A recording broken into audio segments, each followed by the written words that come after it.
tonight. Could be injuries, it could be a major problem. Searching for bushwalkers in perilous terrain. I definitely am picking up a signal. But the SOS beacon keeps bouncing off the cliffs. I've got something 1 o'clock low. Somewhere up ahead is a stockman in trouble because his horse just fell on him. And an epic winch double through the canopy. Clip a tree and it's over.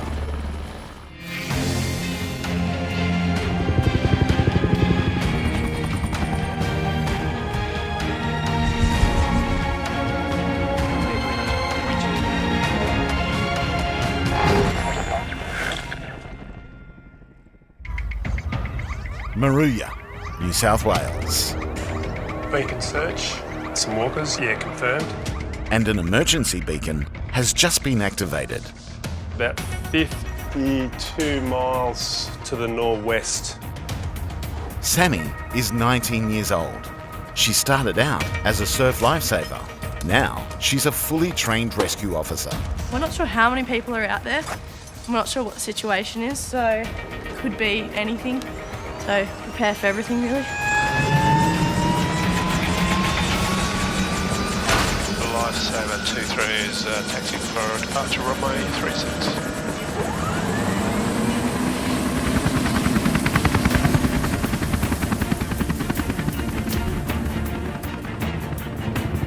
The beacon signal is coming from the southern end of Moreton National Park. 52 nautical miles. Looks like pretty rough country. Up in the Tremor Creek area west of Milton Ulladulla in the mountains. Yeah, copy that.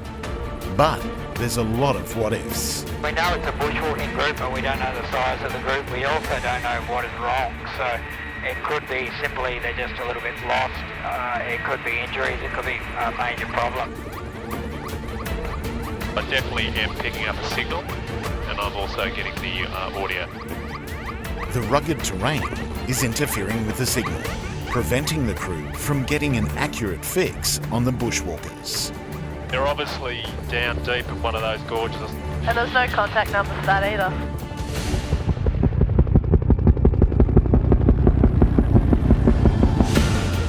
Pilot Matt changes plan. I'm going to bring the speed back, below 60 knots, and then we'll open the doors both sides, and we'll start our search. It's now a visual search. You're clear from the doors. Roger, right doors coming out. I've got nothing sighted on this side. Hopefully they're not on the side of that cliff.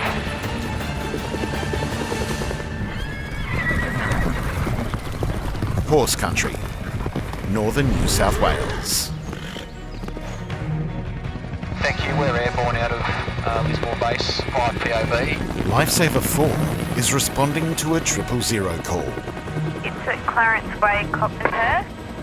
Been tasked to an incident with a male patient who's fallen off a horse, which then rolled over the top of him. 55-year-old stockman Alan was competing in a local rodeo competition when his horse, Guilty Cat, tripped and fell on top of him. Potentially pretty serious. Could be head, it could be spinal. We're looking at chest, abdominal and pelvic injuries. But with the rodeo in full swing, there's nowhere to land a helicopter without spooking the horses. It's a bit ridiculous not landing on the showground if that's where he is. Yeah, but if they're having like a big gymkhana or something there, we'll send all the horses into a riot. Be uncontrolled chaos. There's a lot of animals there and they're big, strong animals and they could cause all sorts of damage to people and property. Somewhere down there, stockman Alan is in excruciating pain. Today it's Jethro aboard Lifesaver 4, how are you? Rescue officer Jethro works with the local control centre to find a solution. We have got a site for you. There is a big clear patch with no vehicles or stock. Great, thank you, and we'll see him shortly. Cheers for your help. There's really not too many other spots, is there? There's just horses everywhere. Yeah, I think it puts us far enough away from it, Lisa. I think so. Tender up. 5, 4, 3, 2, 1. Yeah, position's good. We're about 200 metres to the east down a dirt road. If we can get someone down to pick us up, please. The police are on hand to escort the crew to the accident site. Hey mate, how are ya? How's he looking now? Do you know? Have you seen him since? Oh, he's not real healthy. Yeah, and his okay. horse would have weighed probably 600 kilo. Yeah, right. Local paramedics have prepped Alan for Dr. Doug's examination. Hello? Yeah, I'm Doug, one of the doctors. Does your breathing feel normal for you? No, it's all to breathe. I don't want to do big hails. Yeah. Worst possible scenarios, severe crushing injury to the chest wall, compromise to breathing, which can be life-threatening. Any pain where I'm pressing? Oh, yeah, something at the top there, right? There, oh, okay. That press. How about along here? Yeah, it's all there. Okay, what we're going to do is listen to your heart and lungs and go from there, okay? Dr. Doug and paramedic Trent set up an ultrasound. They need to test if Alan is suffering from a collapsed lung. There's some cold jelly on the chest coming up, okay? Collapsed lung means that there's air or blood accumulating in the chest cavity. Deep breath in and out for me, Al. And that means that the ability for the lung to inflate is quite difficult. Oh, I like it. Okay. That's a time-critical type thing. If Alan's lung is punctured, Dr. Doug will need to pierce open his chest to relieve the pressure. At the rodeo up ahead, Stockman Alan is struggling to breathe. He's come off his horse and then the horse has rolled over his whole body. Just moments earlier, his horse Guilty Cat tripped and rolled on top of him. A 600-kilo crushing blow to the ribs. How bad's the pain right now out of 10, having had the pain relief? A bit better, since that. Along with a broken collarbone and possible spinal damage, Dr. Doug's worried Alan may have a collapsed lung. Severe crushing injury to the chest wall can be life-threatening. He's desperately thirsty. What about a little bit of water? We can give you something to suck on, but not to drink at the moment, I'm afraid. The potential risks if he was to have a lot to eat or drink is if he subsequently required an anaesthetic, there'd be a high risk of his stomach contents regurgitating into his lungs. I'd like to get you to hospital to get you fully checked over and get some imaging of your chest, okay? 563 to Northern Control. 563. Patient will be transported by Lifesaver 4 to Lismore Hospital. Alan is driven to the Westpac Lifesaver rescue helicopter. A little bit concerned about the right side of his chest, possibly a little pneumothorax, which could be a little bit of air in the cavity there, which can evolve into something much more dangerous. 1, 2, 3. How you going there, Al? Yeah, I'm good, mate. Happy? How's your breathing feel, Al? Yeah, not bad. Take care, guys. So it's going to get noisy now. Yep. We'll be communicated by thumbs up, okay? Mate, just became airborne at Cotmanhurst. We're heading back to Lismore with this patient. It's a 30-minute flight to Lismore Base Hospital. The crew monitor Alan's breathing closely the entire way. Keep an eye on heart rate, blood pressure. Probably mainly at the moment is his saturation, which is the amount of oxygen he's carrying in his blood. With a chest injury, potentially, obviously he's going to struggle to oxygenate himself. Alan's desperate for water. He's particularly anxious at the moment. We don't want his stomach to have anything inside it because it becomes a risk during anaesthesia for stomach contents coming back out into the lung. So we want minimal fluids just to help keep him calm. Final check, radar. Stop. Landing gear. Triggering. Confirmed. Brakes. Brakes are up. At the Westpac Lifesaver Rescue Base, an ambulance is on standby. How you going there, Al? My shoulder and my ribs, I think. The worst. I'm going to give you some pain relief. Sometimes makes people feel a little bit funny. Okay, that's completely normal. It's really good pain relief. So just be reassured. If you feel a bit strange, that's okay. Ever the tough stockman, Alan doesn't want any fuss. I can stand up. Don't you worry about that. We're gonna lift you. Okay, righto.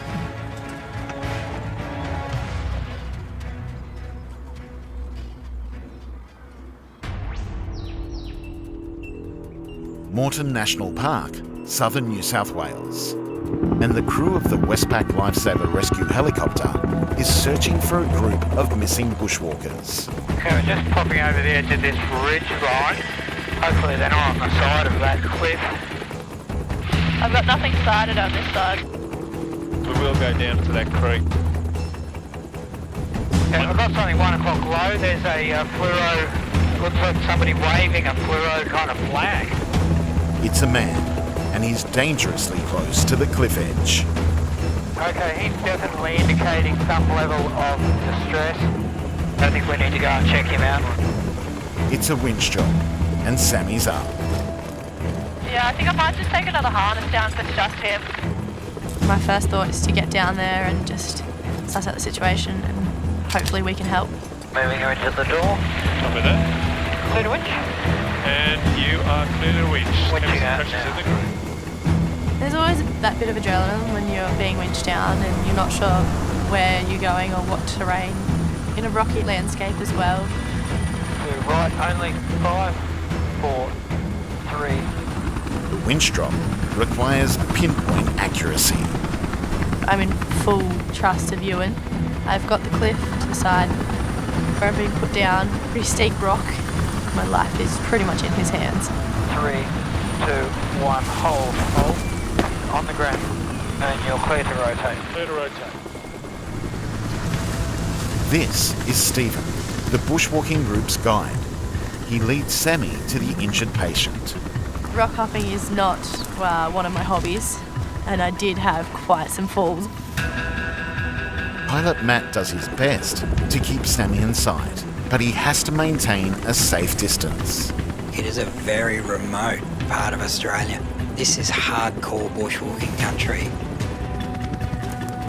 Sammy reaches the camp. These bushwalkers were quite well prepared. The patient, Grace, slipped on a rock and smashed her wrist.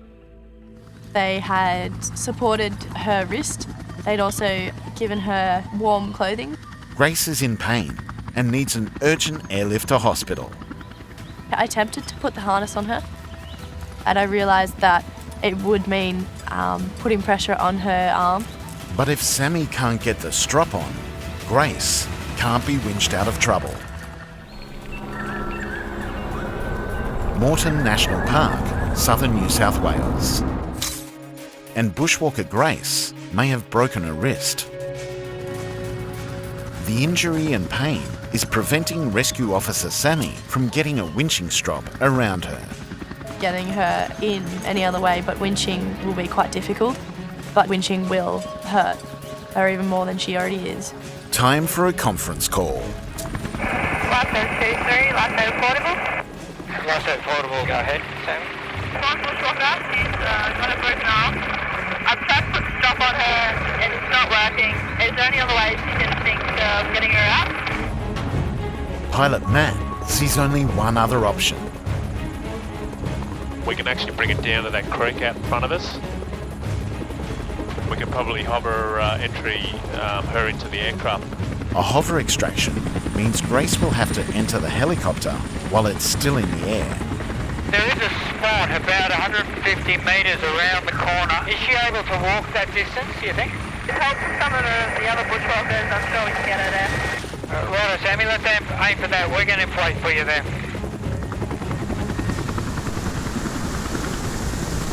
Sammy and the other hikers help Grace across the perilous terrain to the pickup spot.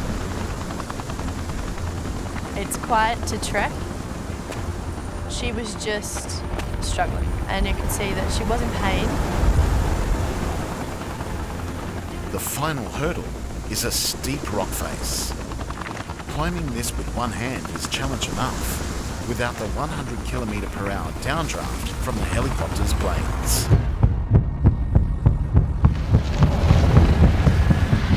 Coming up against the downwash, it is quite tough. You have to put in a lot of effort just to get there.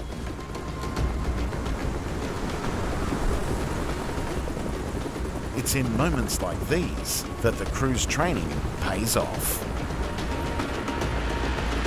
We got her in and then safely exited the area.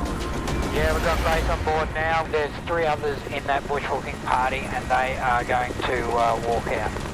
Organised for an ambulance to meet us down at the Melton helipad, and yeah, we're looking forward to getting her on the ground into care.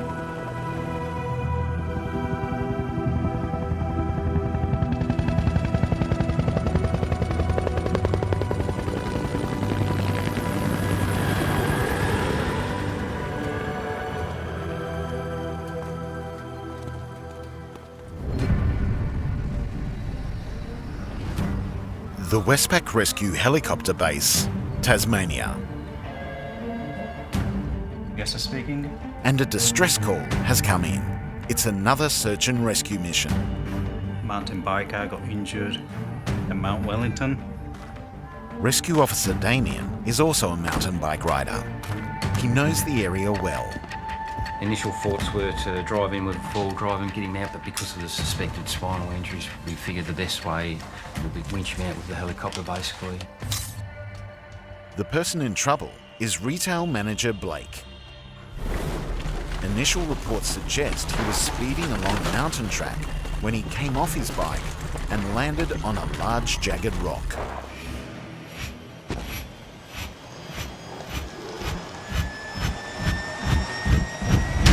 Good afternoon, Apollo 72, lift for Mount Wellington.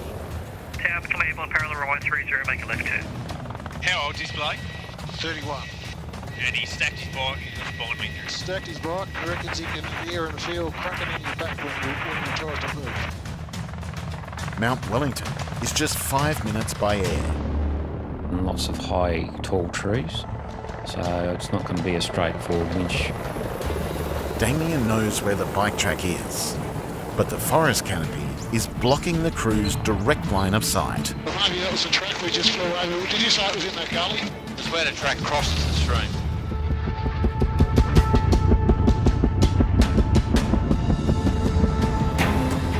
Okay, we've got the bicycle down there. Push by 3 o'clock. Oh, yeah, yep. Yeah, I've got him down here. Going to be nice and tight winch there, Vinny. It is. Going to be a high one, 2 of those trees. Paramedic Pete and Rescue Officer Chris need to be winched down. Open the door. Winching out now. So you hooked up, you're out on the skid, and then you realise how high you are. 50 metres is a long way down, on a wire. 10 below the skid now, position's good there, yes. The safety of the entire team is in Rescue Officer Damien's hands. You're thinking in the back of your mind something can go wrong. There's so much potential for swing to occur when you're on the end of the hook. Damien guides pilot Yas into position. Clear forward 1, and hold. Clip a tree, and they're in trouble. I'm waiting for a thumbs up, got a thumbs up, I'm slowing him down, position is good, hold. And they're on the ground now. Paramedic Pete's worried. The tracks are very steep and very rough, and for someone with spinal injuries, you don't want them bouncing around. Blake's sitting upright. Hello, mate, how are you? Yeah, good. Better than him. With a suspected broken back, Pete needs to assess him before moving him. So which part of your shoulders? Yeah, pretty sore. That's good enough for me. Straight away, I'm thinking that he may have damaged his spine and that we'll need to use the SCED stretcher in order to get him out. We're going to have to pop you in the stretcher. Yep. We'll get you sorted with some pain relief. Blake needs intravenous pain relief. Just don't look at it, mate. But as soon as Pete inserts the needle, Blake takes a turn for the worse. I'm feeling pretty fine. He's as pale as a ghost. Fabulous, mate. Okay. Losing my hearing.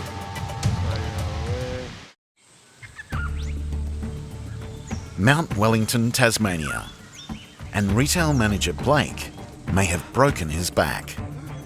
It's deteriorating rapidly, so I'll start to give him some fluid to try and increase his blood pressure. Paramedic Pete stabilises him in a stretcher. What we're going to do, mate, is we're going to pick you up, and all we want to do is test the balance of the stretcher. It's critical to get Blake to hospital, but winching him through the high trees is going to be a challenge. Yankee 9 2 to Yankee 9. Yankee 9. Going to be a sked stretcher winch. We'll get Swartzy to come up with the patient, and then I'll come up with the gear. 1, 2, 3. Blake is carried carefully to the extraction spot. Have a winch, please. Winch up, please. Rescue Officer Damien knows the 50-metre winch up will be a real test. Speed's good, height's good for that tree, so we'll hold this height. Doing a sked winch is a difficult winch compared to doing a straightforward harness winch. The stretcher will spin at quite a fast rate. Obviously, it can be dangerous. We're waiting for a signal. Pete hooks himself in. I've got a signal. He'll accompany Blake on what will be the highest winch retrieval of his paramedic career. Yeah, take it away. Once your feet are off the ground, you're a total passenger. You're reliant on the air crewmen to winch you up safely and the rescue crew on the ground to maintain the tension in the ground line to stop the stretcher from spinning. Chris holds the line steady, but it's up to pilot Yas to keep it taut. Clear back 3. Even the slightest jar is bad for Blake's back. They're almost halfway up now. Move back another 3. Damien guides the winch through the treetops. Coming up past the skid now. Inside the cabin now. Blake's safely on board. And now it's Chris's turn. 30 below the skids now. Position is good. It is a challenging winch, so you've got to be on your game. Bring him up level with the door. He's coming in now. Nice work, guys.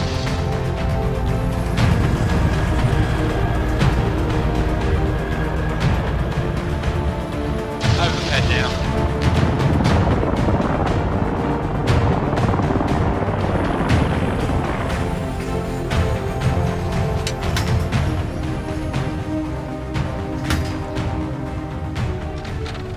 Nice day for it.